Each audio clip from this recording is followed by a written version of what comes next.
समीचीन विकल्पों का सम्यक समाधान।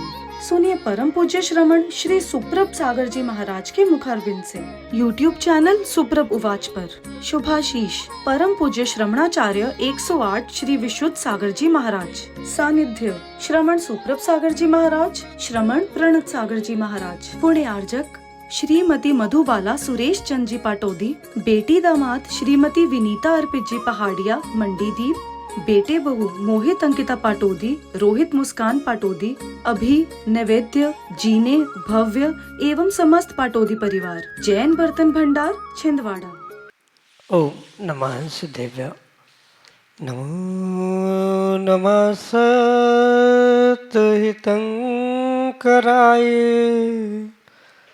वीराय भव्याम्बुजभास्कराय अनंतलोकाय सुरार्चिताय देवादिदेवाय नमो जिनाय देवादिदेवाय नमो जिनाय। पंच परमेष्टि भगवान की, परम पूज्य आचार्य भगवंत गणाचार्य श्री विराग सागर जी महाराज की, परम पूज्य पट्टाचार्य गुरुवर श्री विशुद्ध सागर जी मुनि महाराज की, परम पूज्य मुनि श्री सुप्रभ सागर जी महाराज की।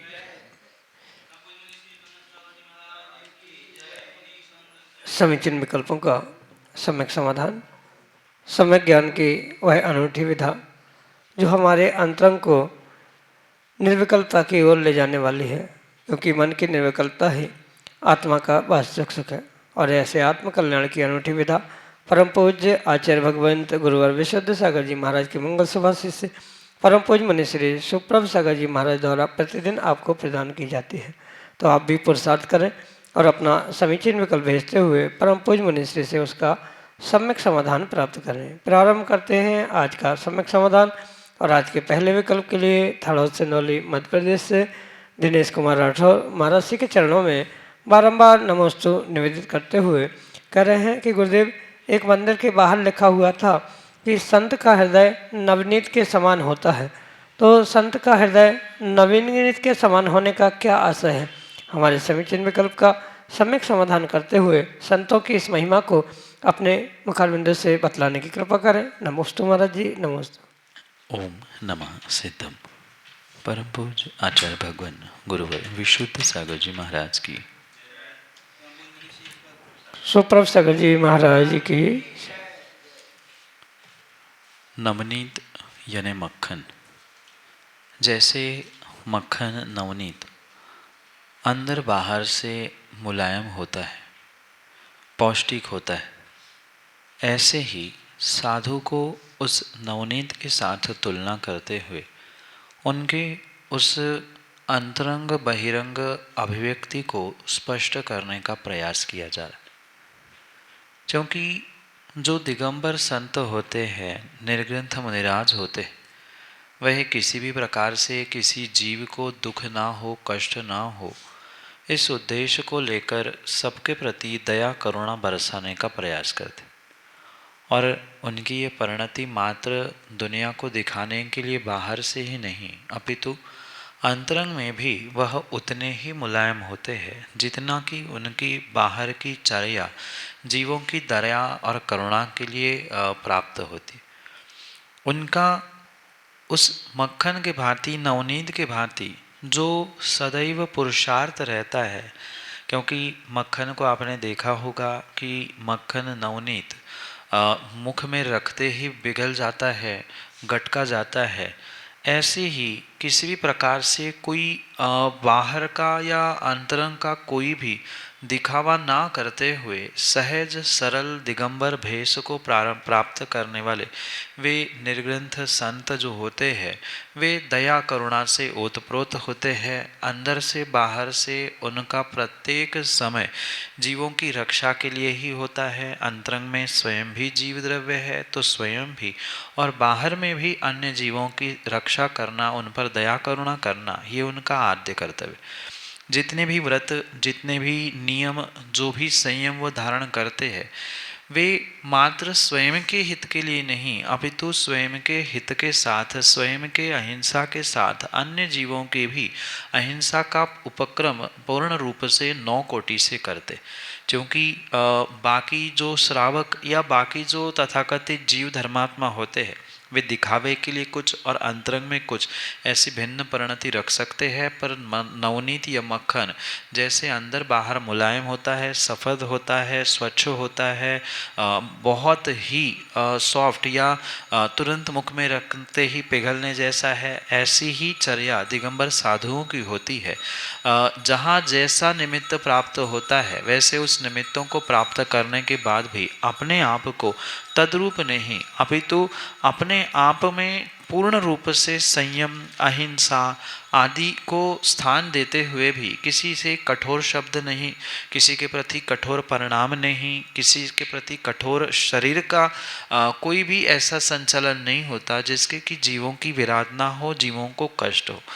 ऐसी ही मुलायमता जो नवनीत में या मक्खन में देखने के लिए मिलती है वह उनके प्रतिदिन के चर्या में झलकती है। इसलिए दिगंबर संतों को, दिगंबर मुनिराजों को नवनीत या मक्खन की उपमा देते हुए उनकी अंतरंग बाहर की जो चर्या है उसे एक सा मुलायम और सबका हितकारी प्रदर्शित करने का प्रयास किया जाता है, जो कि आपके लिए सम्यक समाधान से। संसर मध्य प्रदेश से मंगलेश खरावे महाराज जी के चरणों में बारंबार नमस्ते निवेदित करते हुए अपना समीचीन प्रश्न रहे हैं कि महाराज जी, दानी कौन?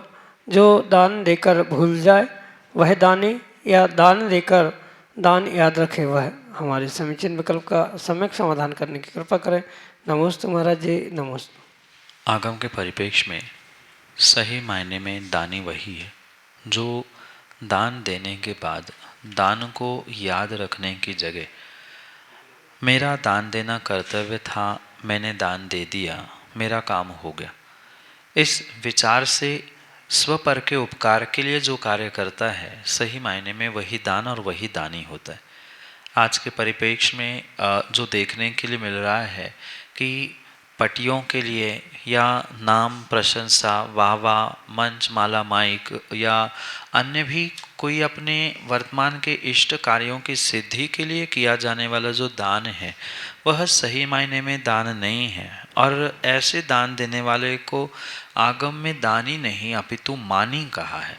मान कषाय की पुष्टि के लिए दान दिया जा रहा है, प्रशंसा या अन्य किसी प्रकार से कुछ उद्देश्य लेकर कार्य किया जा रहा है, दान दिया जा रहा है, तो वह पुण्य का कार्य नहीं है, वहाँ कर्मों की निर्जरा नहीं होगी, वह दानी संज्ञा नहीं अपितु मानी संज्ञा को प्राप्त होने वाला है। क्योंकि ये सब कार्य कहीं न कहीं मान कषाय अहंकार के पुष्टि के लिए उस जीव ने किया है। ये अवश्य ध्यान रखना कि जैसे आचार्य भगवंतों ने कहा है कि सीधे हाथ से दान दिया है तो उल्टे हाथ को पता नहीं होना चाहिए, ऊपर के जेब से दिया है तो नीचे के जेब को पता नहीं होना चाहिए। कायदे से यही परिणति सही मायने में उस सम्यक दृष्टि दान करने वाले दानी जीव की होती है। अन्य किसी भी प्रकार से कोई परिणति में वह उलझा है तो वह आगम के परिप्रेक्ष्य में दानी नहीं अपितु मानी ही कहलाएगा। इसलिए इन बातों का ध्यान रखते हुए ही दान दे। मन में हर्ष भाव होना उसके लिए भी आवश्यक है। और हम उन दान देने के बाद उस दान के पैसों का क्या हो रहा है इसके बारे में सोचने की जगह मैंने अपना काम पूरा किया ये सोचकर जो देता है वही उसका श्रेष्ठ फल प्राप्त करता है। आचार्य भगवंत कहते हैं जैसे प्रातः काल में हर व्यक्ति अपनी शौच आदि क्रिया से निवृत्त होते ही छोड़ के आने के बाद पुनः देखने नहीं जाता है कि मैंने क्या छोड़ा, कितना छोड़ा, कैसा था, क्या था, बस अपना काम कर लिया, उसने छोड़ दिया। ऐसे ही दान देने वाले व्यक्ति का भी पुरुषार्थ होना चाहिए। और ऐसा जो पुरुषार्थ करता है यानी दान देने के बाद जो भूल जाता है क्यों, कहाँ, कब, कितना, कैसे, किस कारण से, इन सभी बातों को अपनी एक मात्र कर्तव्य ड्यूटी मानकर देकर उससे निवृत्त होता है वही सही मायने में दानी कहलाता है। यही आपके लिए सम्यक समझ। सुनील सरोदे संसर मध्य प्रदेश से अगले समीचीन विकल्प करेंगे। गुरुवर को त्रिबार नमस्तु नमस्तु नमस्तु। महाराज जी, महाराज जी मेरा प्रश्न ये है कि राम जी ने मुनि सुरत्न सागर जी से दीक्षा लेकर वो अपने वन में दीक्षा ली थी और दीक्षा लेकर सभी ने राम जी के साथ साथ लक्ष्मण जी ने, सीता मैया ने भी दीक्षा ली थी, और भगवान श्री शांतिनाथ भगवान का रावण जी ने भी उनकी पूजा की थी और ऐसी भक्ति की थी। ऐसा हमने सुना है कि उन अपने जब वो भक्ति कर रहे थे तो वादन की वो टूट गई थी, तो अपनी नस काट के उन्होंने शांतिनाथ भगवान की भक्ति की थी, जो आज के युग में असंभव है।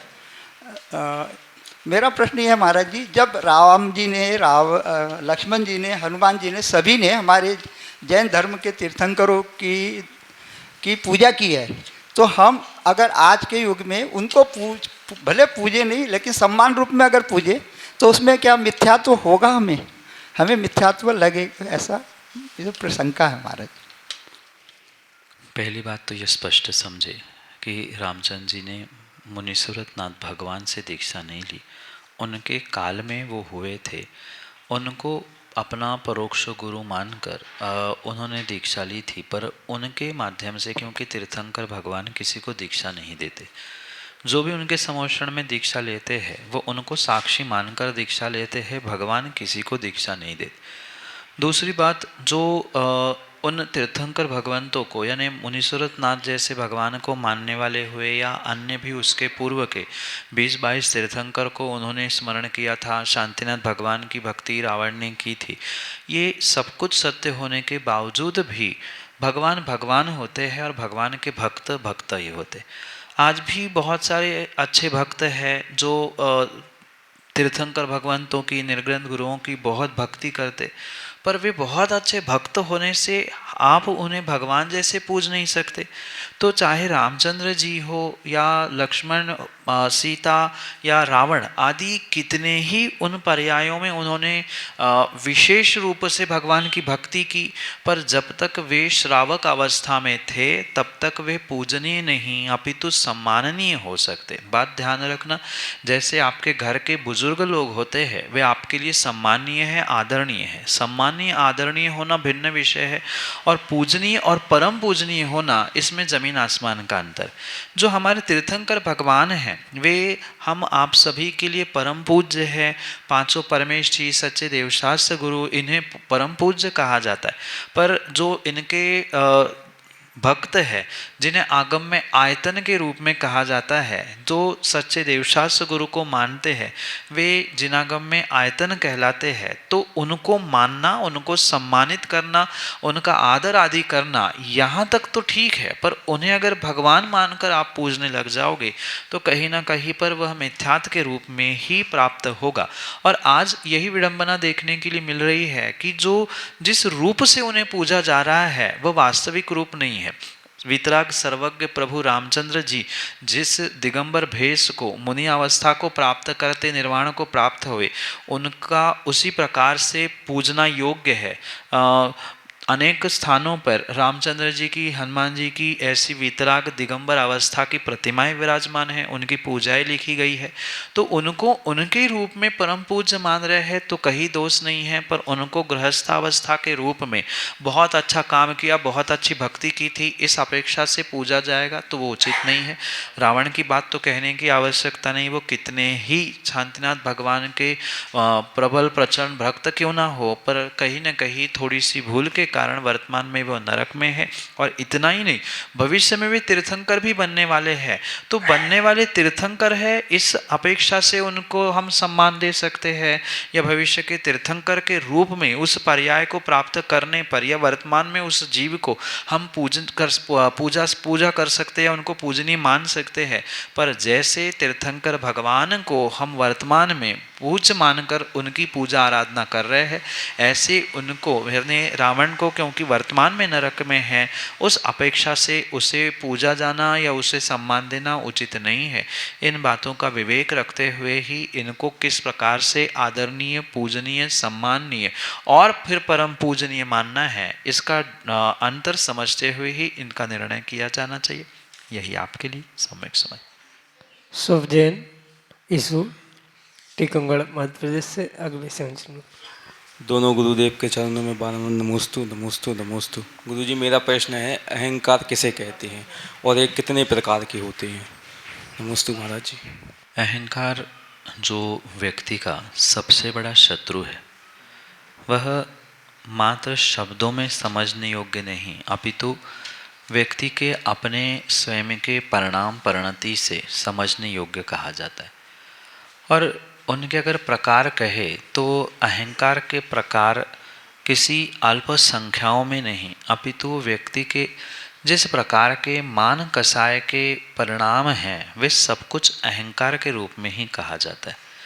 जैसे कि मैं ही सबसे सयाना हूँ, मैं ही सब कुछ जानता हूँ, मेरे जैसा रूप दूसरे का नहीं है, मेरे जैसा कुल किसी के पास नहीं है, मेरी जाति ही सर्वश्रेष्ठ है, मेरे जैसी रिद्धियाँ किसी के पास नहीं है, मैं बहुत बलवान हूँ, ये जो भी परिणाम है ये सभी अहंकार के रूप में ही है।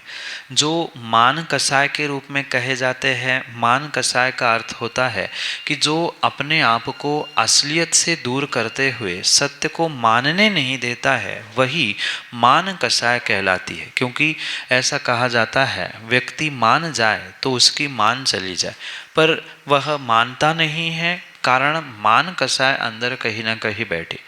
तो उस मान कसाय के ही परिणमन को अहंकार कहा जाता है। कहीं उसे स्वाभिमान, कभी अभिमान, कहीं अहंकार, कभी मान, अनेक शब्दों से कहा जा सकता है। पर जो कुछ भी हूँ मैं ही हूँ, मेरे अलावा कुछ भी नहीं है, ये जो परिणाम जीव के हो रहे हैं उसे अहंकार कहा जाता है। अगर आगम के परिप्रेक्ष्य में इन अहंकारों की परिभाषा या प्रभेद समझे तो आचार्य अमृतचंद स्वामी अहंकार को, मान कसाय को 8 प्रकार से कहते हैं कि जाति का, कुल का, रूप का, ऐश्वर्य का, रिद्धि का आदि ये 8 प्रकार के अहंकार, 8 प्रकार के मान कसाय के परिणमन मुख्यतः बाइफरकेट किए जाते हैं। उसके अलावा भी जो जीव के अपने आप को सर्वश्रेष्ठ मानने के किसी भी विषय को लेकर जो परिणाम हो रहे हैं वे पूर्ण रूप से अहंकार के ही भेद कहे जाते हैं। इसलिए अगर बहुत विस्तार से समझे तो अहंकार के असंख्यात भेद होते हैं और मैं ही जो सर्वश्रेष्ठ हूँ किसी भी अपेक्षा से ये सोचना, कहना, यह अहंकार कहलाता है। यही आपके लिए सम्यक समझ। गौर झमा सागर मध्य प्रदेश से भानु जैन अगले समीचीन विकल्प के लिए। मुनि श्री के चरणों में बारंबार नमोस्तु। मुनि श्री, एक शंका है कि अगर कोई जीवन में धोखा देता है तो उस पर द्वारा विश्वास करना चाहिए कि नहीं करना चाहिए? नमोस्तु। कायदा तो यही है कि जहाँ विश्वास होता है वहाँ धोखा नहीं होता, और जहाँ धोखा होता है वहाँ विश्वास नहीं होता। पर वर्तमान परिप्रेक्ष्य में ऐसा देखा जाता है कि ये विश्वास नाम की एक ऐसी ट्रॉफी है जो हमेशा ही जीतने के बाद तोड़ी जाती है। कहीं ना कहीं विश्वास में और धोखे में व्यक्ति कन्फ्यूज है कि जो वर्तमान में ये परिणति चल रही है कि इस्तेमाल करो और फेंक दो, यूज एंड थ्रो, यही कहीं ना कहीं वर्तमान के रिश्ते संबंधों में देखने के लिए मिल रहा है, जो कि विश्वास के अभाव के कारण से बने।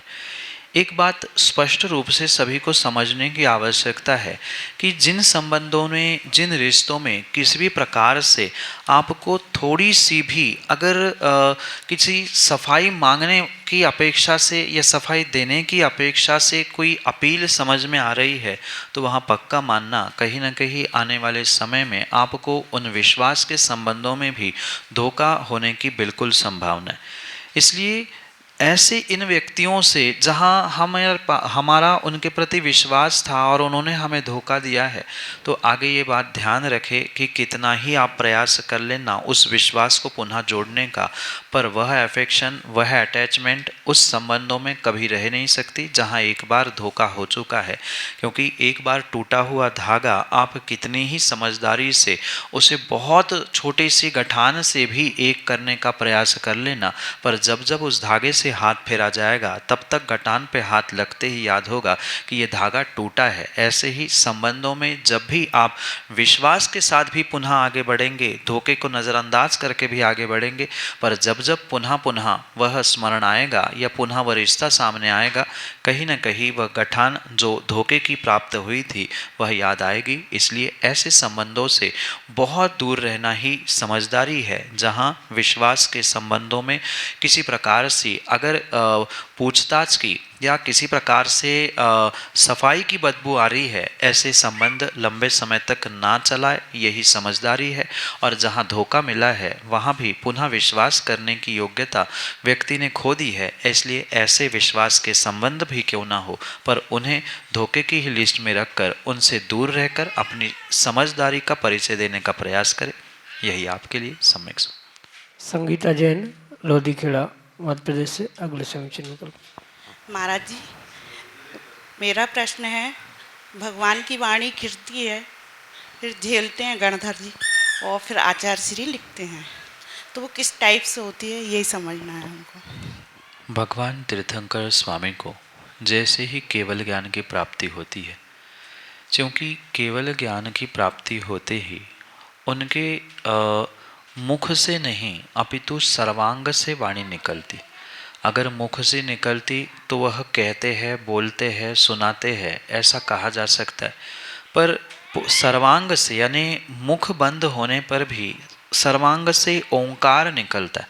तो चूंकि मुख से नहीं निकला है, सर्वांग से निकलती है, इसलिए उसे खिरना यानी बिखेरना, फैलना ऐसा कहा जाता है। और फिर जो बिखर रही है उसे ग्रहण करने की अपेक्षा से गंधर ने उसे झेला ऐसे कहा जाता है। क्योंकि कोई भी कठिन जो विषय होता है उसे स्वीकार करने के लिए या ग्रहण करने के लिए उतनी कैपेसिटी भी होना आवश्यक है। तो सामान्य व्यक्ति के पास भगवान की वह दिव्य ध्वनि ग्रहण करने की शक्ति नहीं होती। और इसी अपेक्षा से वहाँ गणधर भगवान ने उस वाणी को, वह जो सर्वांग से खिरी थी, ओंकारमयी थी, उसे ग्रहण करने की अपेक्षा से झेला ऐसा शब्द प्रसिद्ध है। और साथ में जो गणधर भगवान ने झेला वह अपनी भाषा में वह प्रश्न पूछने वालों को या अन्य भी लोगों को बताते हैं। अन्य जो आचार्य भगवंत है, मुनि भगवंत समोषण में पहुँचते हैं, उनको वे भी समझाते हैं। भगवान की वाणी तो उन्हें सुनी ही है, पर उसके अलावा पुनः भगवान की वाणी जब नहीं खिलती तब गणधर भगवान प्रश्नों के उत्तर देते हैं, बहुत सारी बातें समझाते हैं। और जो उन्होंने समझाई है वो आचार्य भगवंत किसी अपने स्वयं के साधनों के माध्यम से वह लिपिबद्ध करते हैं। यानी जो लिपियाँ होती है, ब्राह्मी लिपि सुनी होगी या वर्तमान की अनेक जितनी भी लिपियाँ हैं, उन अनेक लिपियों में वह लिपिबद्ध करने का प्रयास आचार्य भगवंत करते हैं। यह अपेक्षा भगवान की वाणी खिरना, झेलना और लिखने के रूप में दिव्य ध्वनि या जिनवाणी की अपेक्षा से कही जाती है। यही आपके लिए सम्यक समाधान। लोधीखेड़ा, मध्य प्रदेश से रुचिका जैन, अगले समीचीन विकल्प। श्री के चरणों में नमोस्तु नमोस्तु नमोस्तु। महाराज श्री, ग्रहण आदि का जैन धर्म में क्या महत्व है? राहु और केतु, इन ग्रहों के माध्यम से सूर्य और चंद्रमा के सामने आने से, यानी सूर्य चंद्रमा के बीच में ये दोनों ग्रह आने के कारण से जो उनका अस्पष्ट दिखना है या कुछ समय के लिए उनका दिखाई ना देना है, उसे ही ग्रहण कहा जाता है। ग्रह बीच में आने से जो स्थिति बनती है वह ग्रहण। पर वर्तमान में जो अनेक स्थानों पर या अधिकांश सर्वत्र जो देखने के लिए मिलता है, ग्रहण है, बाहर नहीं निकलना चाहिए, या भोजन रखा है फेंक दो, ग्रहण छूटने के बाद मांगने आने वाले हैं, ये जो भी ट्रेडिशनल वर्तमान में भारत में चल रही है, ऐसा किसी भी प्रकार से उल्लेख जिनागम में नहीं है। ये पक्का है कि सूर्य ग्रहण या चंद्र ग्रहण होने के कारण से वहाँ वातावरण या एनवायरनमेंट सदोष हो जाता है। जैसे शाम को हमारे जैन दर्शन में भोजन नहीं किया जाता। क्यों नहीं किया जाता?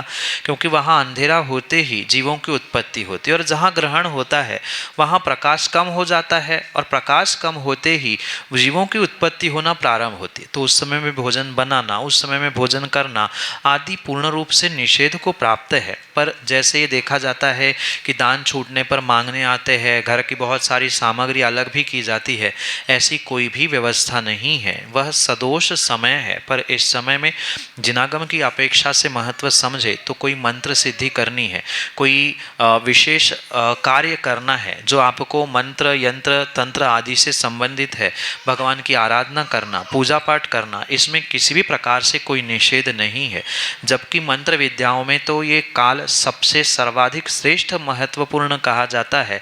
किसी को कोई मंत्र सिद्ध करना है तो गुरु आज्ञा पूर्वक उन मंत्रों की इन समय में अगर एक स्थान पर बैठकर आराधना की जाती है तो वह विशेष फलदायी हो सकता है। पर ध्यान रखना, गुरु आज्ञा और गुरु मार्गदर्शन में ही मंत्रों का या किसी प्रकार से यंत्र तंत्र आदि की सिद्धि करने का प्रयास करें, क्योंकि गुरु के मार्गदर्शन के अभाव में काम बिगड़ने की भी संभावना है। पर मुहूर्त समय और महत्व की बात कह दे तो चाहे सूर्य ग्रहण हो चाहे चंद्र ग्रहण हो, इन समयों में बाहर ना जाते हुए उतने काल तक अगर मंत्र सिद्धि करने का प्रयास किया जाए तो वह मंत्र बहुत जल्दी सिद्ध होता है। यही जिनागम की अपेक्षा से चंद्र या सूर्य ग्रहण का महत्व आपके लिए सम्यक समाधान से। समीचीन विकल्पों का सम्यक समाधान सुनिए परम पूज्य श्रमण श्री सुप्रभ सागर जी महाराज के मुखारबिंद से। YouTube चैनल सुप्रभ उवाच पर शुभाशीष परम पूज्य श्रमणाचार्य 108 श्री विशुद्ध सागर जी महाराज। सानिध्य श्रमण सुप्रभ सागर जी महाराज, श्रमण प्रणत सागर जी महाराज। पुण्य आर्जक श्रीमती मधुबाला सुरेश चंद जी पाटोदी, बेटी दामाद श्रीमती विनीता अर्पित जी पहाड़िया मंडीदीप, बेटे बहू मोहित अंकिता पाटोदी, रोहित मुस्कान पाटोदी, अभी नैवेद्य जीने भव्य एवं समस्त पाटोदी परिवार। जैन बर्तन भंडार छिंदवाड़ा।